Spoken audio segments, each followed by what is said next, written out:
It's the Locked On Flyers podcast for Wednesday, December 27th, your daily dose of Flyers news, analysis, and high quality content that thinks the Flyers could use this road trip to their advantage. I don't know. Road trips are hard sometimes too. Yeah, we'll see what we think their goals should be for it, plus your mailbag questions, all on today's show. Your Locked On Flyers, your daily podcast on the Philadelphia Flyers. Part of the Locked On Podcast Network, your team every day.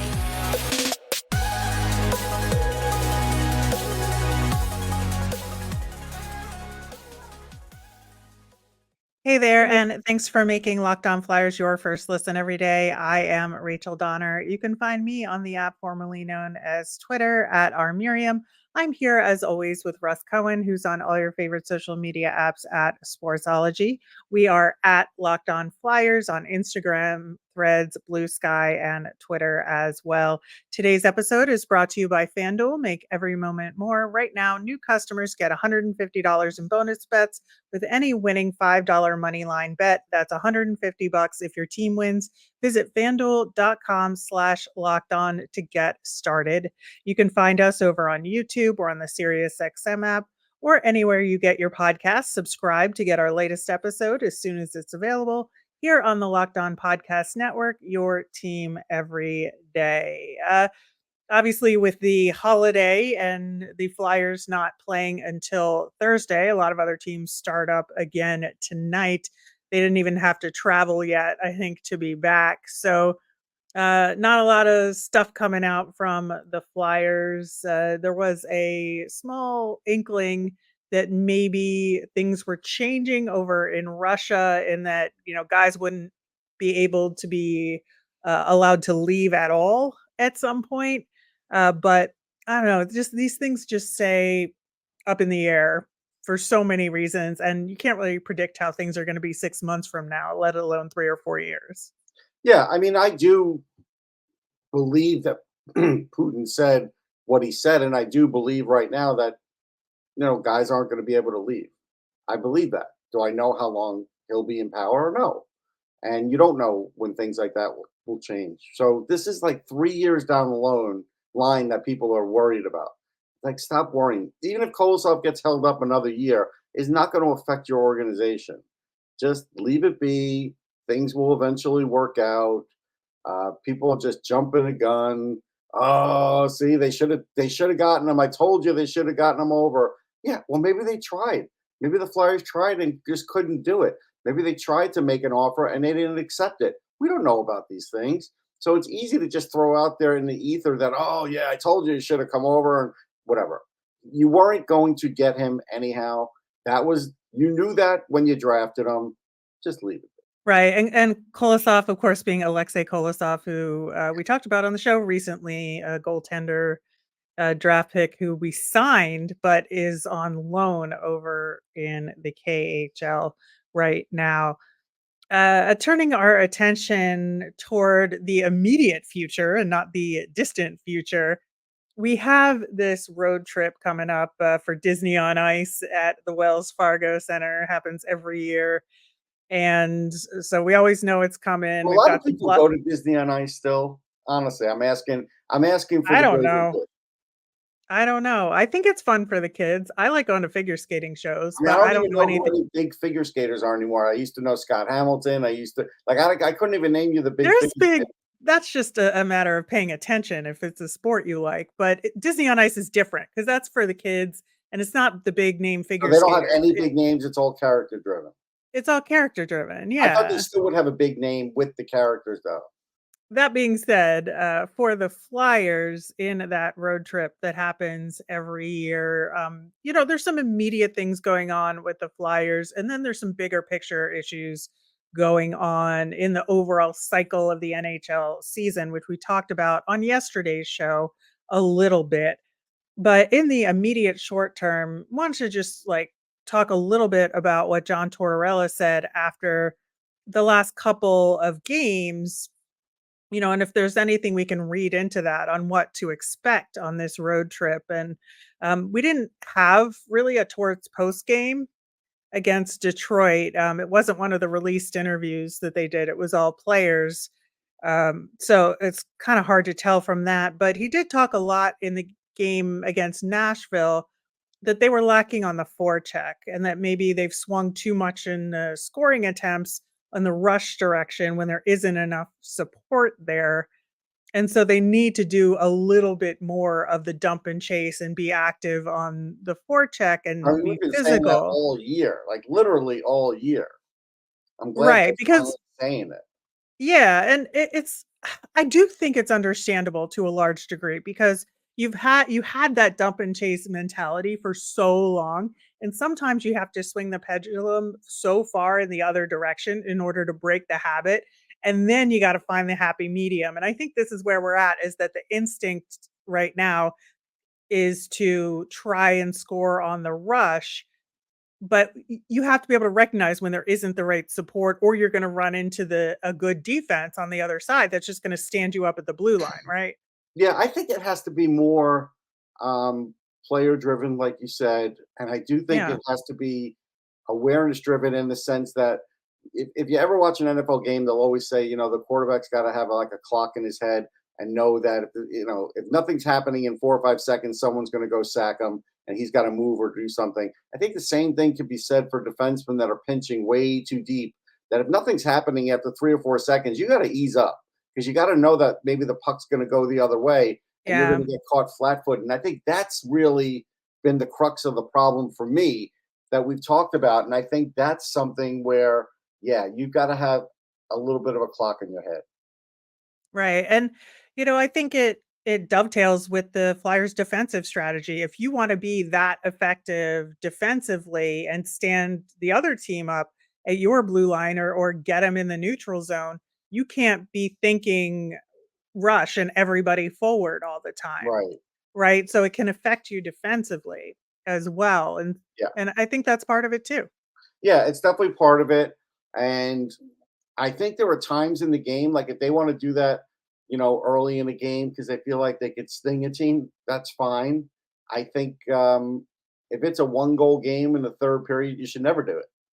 Like that's just me. I don't see a sense in doing it if it's a tight game in the third period. But if you want to like spark your offense, sure.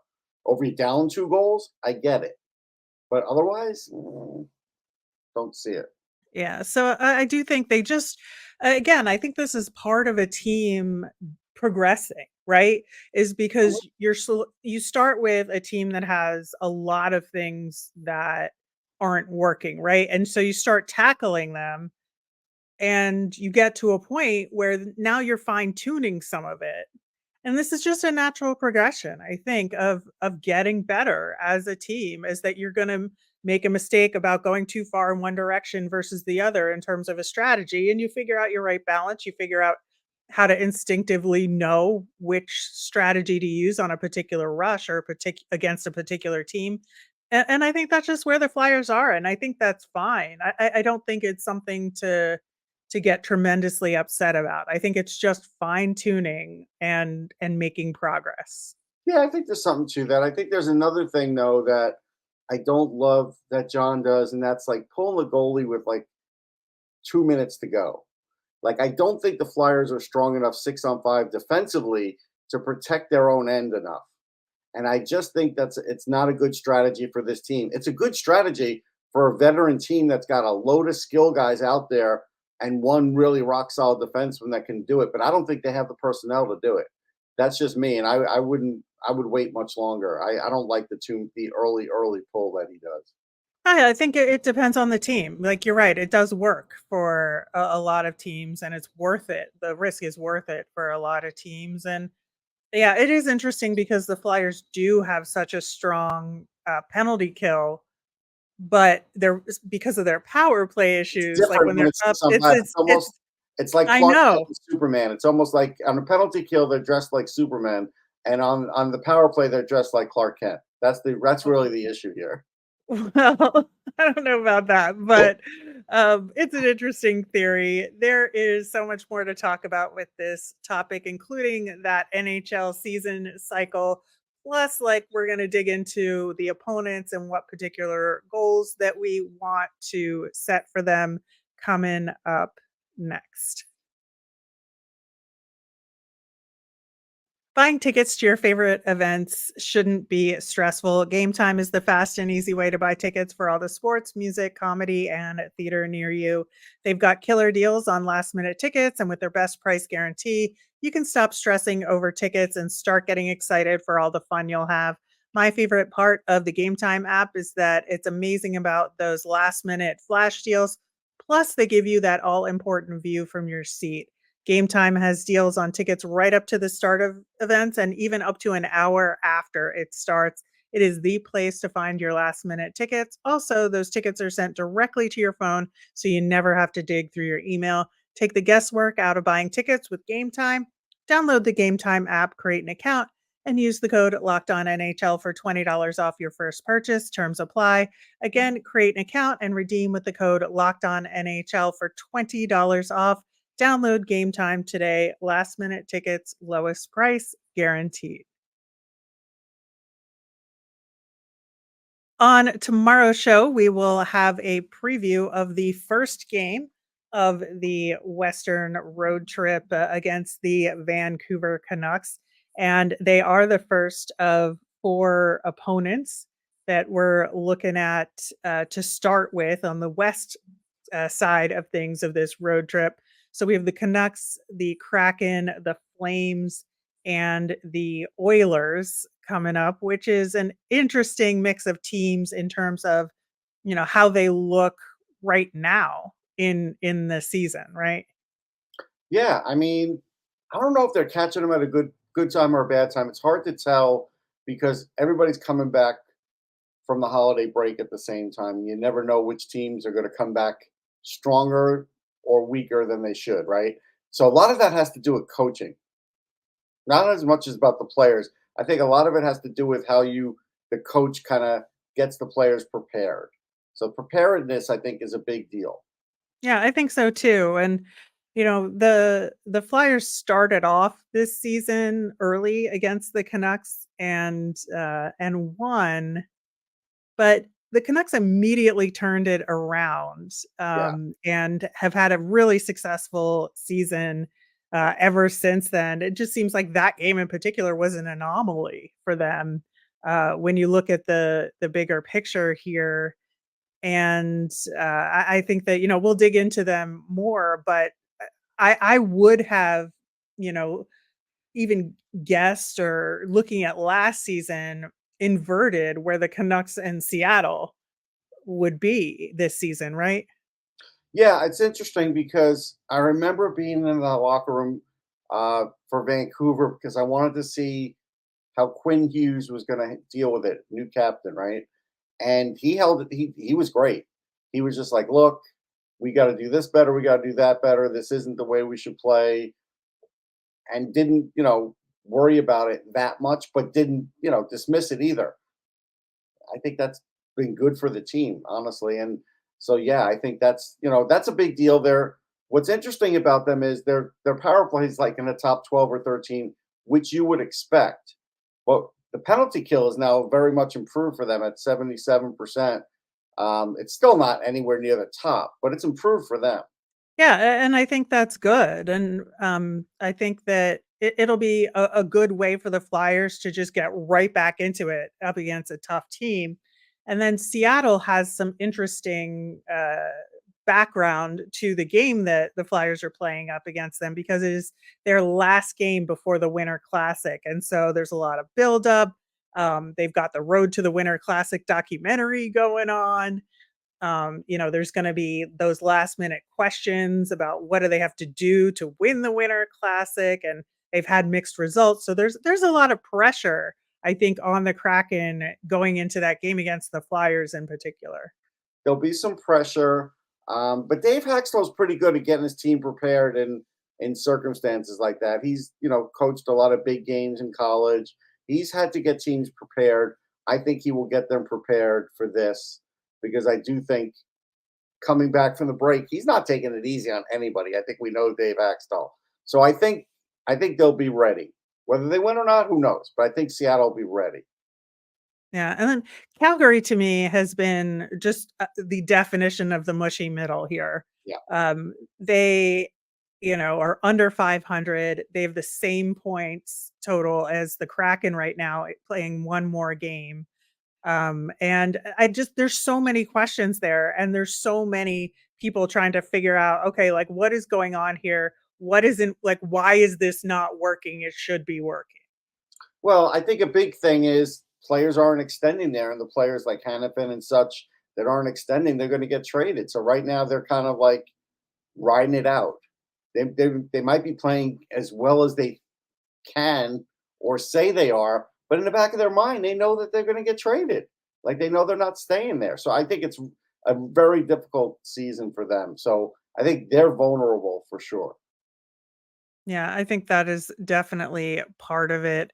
And then the Oilers, who started off real rough, but who have been generally back on the horse, 7-3 in their last 10. McDavid is scoring at McDavid level paces, Yeah. unlike earlier in the season. And one good thing about this Oilers game for the Flyers is that sometimes when the Flyers go out west, they have the Flames and Oilers back to back, and they do not this time. There is a day Right. in between. So I appreciate that. Yeah, I think on this one, definitely put Harden against the Oilers, which I'm sure is the plan. Don't let Urson have to face Draisaitl and McDavid. They're going to have to score 4 in this one. Can they score 4? I think that's the big question for the Oiler game. I think another big thing to this road trip is the cycle of the NHL season, because we have 2 breaks, right? We have this holiday break, and Yeah. then we have the All-Star break. And I feel like this is like a car, and we're upshifting with each break, right? Mhm. Where, you have your first couple of months of the season, they're just going along, and then after the Christmas break, things are starting to turn a little bit faster, right? And teams take it up a notch because they're realizing that, oh, we got to bank as many points as we can right now leading up to the All-Star break, because then things really kick into the gear for the playoff races, right? So the Flyers have done very well, but when you're a team that's in a rebuild who's found some success like this, can you keep up with other teams as they upshift, right? Yeah, I think the issue with this one is everybody upshifts after the Christmas break because they all still think they're in it for the most part. Right. And they have a couple of months before the trading deadline. The ones that don't want to get traded are going to try and make sure their team's getting a playoff spot. So I think everybody upshifts. I think after the deadline, we do see some certain teams that just slump, and that's why we Right. start noticing the ones that are going to really be top 5 draft teams because they just really fall out of it, right? So I don't think anybody intends on doing that after the Christmas break. So they all come back really hard because again, in this league, even if you're in, maybe there's 1 or 2 teams in this league right now that are out of it, but mathematically you can make an argument for most every other team. So I think, they try pretty hard. Yeah, they do. And so I do think that this is just something the Flyers need to think about as they start this road trip, that the teams that they're facing, like everybody is just taking it up a notch. Yes. And they're going to have to compete harder. They're going to have to work harder for everything they get. And, I talked about fine tuning earlier. I think this is where at some point, because I do think the Flyers don't have anything to lose here, because I think the expectation is everywhere and anywhere for this team, and that they do have room to make bigger errors Mhm. here. They can take bigger swings and make bigger errors, and it's going to be okay no matter what, because like, I think trying is better than not trying, and so there's things that they can do, and obviously the big item on the list is that power play, right? Yeah, the power play is number 1. I mean, it's gotten to a level where it just doesn't work. And it doesn't matter if you want to tweet, hey, I think it's moving a little better, or hey, this, or hey, that. End of the day, it only matters if they score. That's it. And if they're not scoring, it's not working, and they're getting fleeting results. The whole power play, too, needs to be redesigned. You can't have Risto out there on the point. We've already pointed out that Ronnie Arad would be better at the point, but they're not going to bring him up because they don't want to sit one of the older defensemen, which I don't know why, but okay. So this power play made limp all year. And the odd thing is if they really do stay in the playoff race, it's the thing that can derail them, and it's the one thing they can't fix, and it's the one thing that the coach is sort of staying away from. And it's like, you're giving Rocky Thompson all this rope, but like you gave it to him all last year too. And I just think it's a mistake because again, nothing frustrates a team more than a bad power play. And if they start to see in tight games that they're losing because of the power play, and maybe that would be a reason they drop out of the playoffs, that's not going to play well in the room. Players are going to get very frustrated. Right. And that's why I'm like, you're playing with house money this season. So you might as well do all of this fixing and breaking and rebuilding of these systems this season. Right. It's a mentality. It's not so much the talent, it's the mentality. How do you attack it? They definitely don't get guys in front of the net enough. They definitely don't have somebody working the back of the net enough. Like there's times where you could do both of those things to try and really spark your power play, and we just don't see it enough. Yeah, I mean, there are some guys that do it, like Frost does it, and I think we miss Noah Cates, to be honest. Yeah, they miss Noah Cates, but guys do it, and they do it sometimes for that first 30 seconds, and then poof, it goes away, right? And then they stop doing it. Yeah. And, I think there's other things they can do in this portion of the season. Are they going to bring anybody on this road trip, for instance? Are they going to call up a forward, and is it going to be somebody to just sit in the press box, or are they actually going to use them? Right, and that's a big thing, and that frustrates me because if you're going to take someone away from their team as a reward, like Lixell that they did, and play them one game, and really only because there was a sickness, it doesn't help the Phantoms, it doesn't help the player, it doesn't help you. So if they're not going to bring anybody aboard, or they're going to bring someone just to scratch them, then that's where it should be Garrett Wilson or Rhett Gardner or those guys, because then it really won't matter to the Phantoms as much. And so, but again, it doesn't help the team. Like this is where the coach has to be willing to do these things, and so far he hasn't really been willing to do it on a regular basis. Yeah, I just think it'd be a really good opportunity in order to mix things up on the power play, like we said, mix things up to get certain other guys going. I think, that's all good stuff. And so, yeah, I just think this is the part of the season, and this road trip is the beginning of that part of the season where they really should be like fine tuning and then fixing the one remaining big problem that the Flyers have. But in the meantime, we have some of your questions, and we are going to get to them coming up next. As the weather gets colder, the NFL offers stay hot on FanDuel. Right now, new customers get $150 in bonus bets with any $5 money line bet. That's $150 if your team wins. If you've been thinking about joining FanDuel, there's no better time to get in on the action. The app is so easy to use. There's a wide range of betting options, including spreads, player props, over-unders, and more. Again, just like with the Giants game, I would tell you to bet the over with the Eagles because their secondary is just in shambles. And I think both teams are going to score high. Kyler Murray is starting to pick up the pace for Arizona. So look for a high-scoring affair. So visit FanDuel.com/lockedon and get into the action this NFL season. FanDuel, official partner of the NFL. Locked On has launched the first ever national sports 24/7 streaming channel on YouTube. Locked On Sports Today is here for you 24/7, covering the top sports stories of the day with the local experts of Locked On, plus national shows covering every league, including Locked On NHL. Go to Locked On Sports Today over on YouTube and subscribe. Your mailbag questions. Flyer Bob wanted to know, should they have pulled Carter Hart in the game versus Detroit? I mean, normally I would say yes if he had been playing all along, but he hadn't been playing all along. So he had to get the reps no matter how ugly it was. So I had to say they did the right thing by leaving him because he needed to actually play. Yeah, I think so too. And he pushed through and had some great work the second and third periods and the overtime, as we talked about specifically. I think you're right. It's a rare situation where the circumstances just say you got to push through and keep him in there. Brett wants to know what Metro teams are the Flyers' biggest competition right now, and have the rivalries in the division changed? I don't think they've changed. I think it's still Rangers, Devils, Carolina, and the Islanders right now. I mean, the Islanders are hot. Pittsburgh could always be there, but those I think are the main ones. You're going to have to outpace them. Yeah, I don't know if it's like my geographic bias and proximity right now. But it just feels like this Islanders rivalry is getting bigger because I think that the Islanders are a thorn in the Flyers' side, and can be a spoiler. Like, even when the Flyers are playing really well, somehow the Mhm, Islanders win some of these games. And I mhm. think the Islanders are now winning a lot more games than maybe they should be, honestly. I mean, they're And playing better for the last 2 months, yeah, so I could see that. It's logical.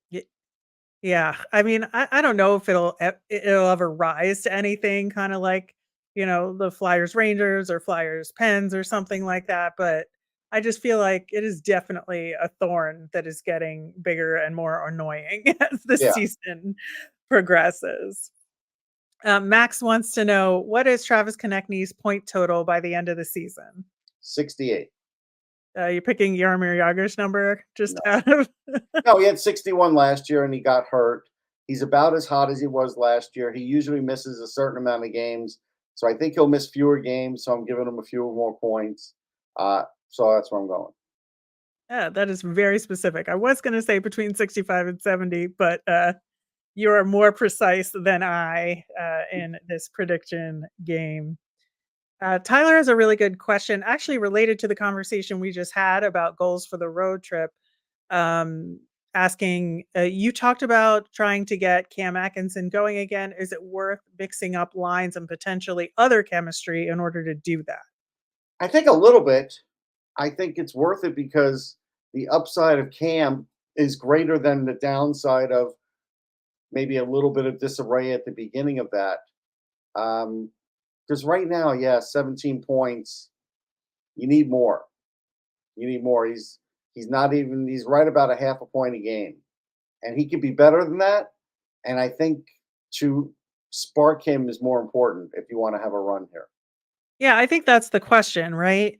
Is if you wanna actually work toward this run, you're gonna need more contributions from your top 9, Yep. right? And I think, like, at this point, like, Joel Farabee could play with anybody and be Yes. totally fine. So, like, moving him around is not an issue, and but, like, you don't wanna put Atkinson and Tippett on the same line, for instance, because they're going after the same kinds of plays, right?